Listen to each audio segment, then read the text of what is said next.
You are listening to Open Democracy. Hello and welcome to the Open Democracy Show. I'm James, and today we've got another long read. In today's piece, James Meadway analyses BlackRock's recent announcement that we are heading towards economic chaos. He argues that their prediction may actually be a little too rosy. This piece was originally published on the 6th of January 2023, and as I said, it was written by James Meadway, and it is entitled BlackRock Says We're All Doomed. It's being optimistic. The working assumption for governments and central banks across the world is that at some point soon, everything will get back to normal. Our economies will return to either pre-pandemic or sometimes even pre-2008 crash levels. These beliefs are reinforced by media economics commentary and across political parties. But what if they're wrong? The world's largest asset manager, overseeing $10 trillion in assets across the globe, thinks we are, instead, entering a period of increased risk and uncertainty, defined by unavoidable recession and much higher inflation. BlackRock, a well-connected, influential and highly profitable pillar of global capitalism, made the predictions in its 2023 Global Investment Outlook report. It states, "The Great Moderation, the 4-decade period of largely stable activity and inflation, is behind us."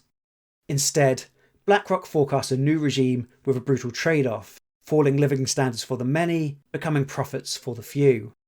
This reality of a world undergoing fundamental transformations and disrupting our settled modes of existence has so far barely entered the economic mainstream. For BlackRock to break with this consensus might potentially be one of the first signs of a broader shift in how major institutions in the Western economies view the world.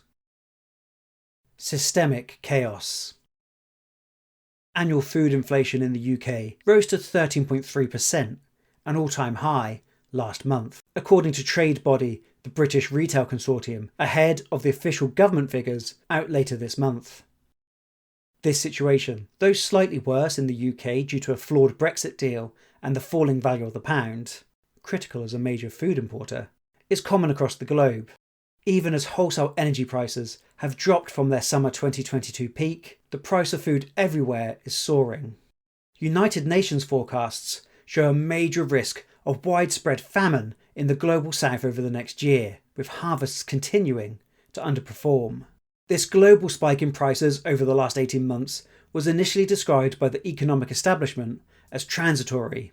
Then, as inflation continued remorselessly upwards, familiar explanations reappeared, notably excessive worker power, but real wages in the global north are still falling, and excessive printing of money through quantitative easing, but we've been running quantitative easing since 2009.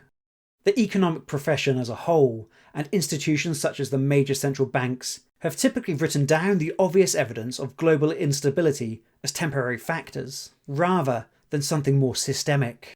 This means we're trapped with central banks that still think pushing up interest rates to induce a recession is a smart way to bring down inflation. We have governments committed to holding down wages and salaries while allowing profits to explode. But BlackRock believes the world is now shaped by supply that involves brutal trade-offs. In other words, the world economy is less effective at supplying goods and services than it was. The after effects of the pandemic have caused supply chain problems, as we all know, but they also think an ageing population means fewer workers, pushing up the cost of labour, that geopolitical tensions will disrupt global supply chains, and that the shift to net zero carbon emissions will involve demand and supply mismatches. Put all this together, and BlackRock thinks inflation will come down to the 2% level we've been used to only if central banks are prepared to crush their economies into a severe recession. Since that's unlikely, inflation will stay much higher than we're used to, combined with a miserable recession over the next year or so. Massive profits for the lucky few. But BlackRock's predictions don't cover everything. Its report misses the longer-term effects of COVID, both in terms of impact on healthcare and, as we're currently seeing, continuing waves of infection. It also misses critically the wider ecological impacts of climate change, biodiversity loss, and resource depletion. It is possible to imagine a world where peace returns rapidly to Ukraine and the subsequent disruptions in global food and fertiliser trade are reduced. It is not possible to imagine a world where climate change and ecological destruction are thrown into reverse. Indeed, some of the effects felt today, notably biodiversity loss, are irreversible. This twofold combination has led ecologist Nicholas Barrett to describe a climate supercycle of food shortages and rising prices running well into the future. A recent episode of my podcast Macrodose examines the coming food shortages for UK farmers. And finally, BlackRock misses the extreme profits that shortages over the last year have generated for a few select multinationals, such as those supplying oil and gas. It's the last part that's critical. A more unstable world affects everyone, but it will affect everyone differently. For most of us, on the wrong side of food price hikes and extreme weather, the future is not great. But for the lucky few, shortages have been turned through price rises into massive profits.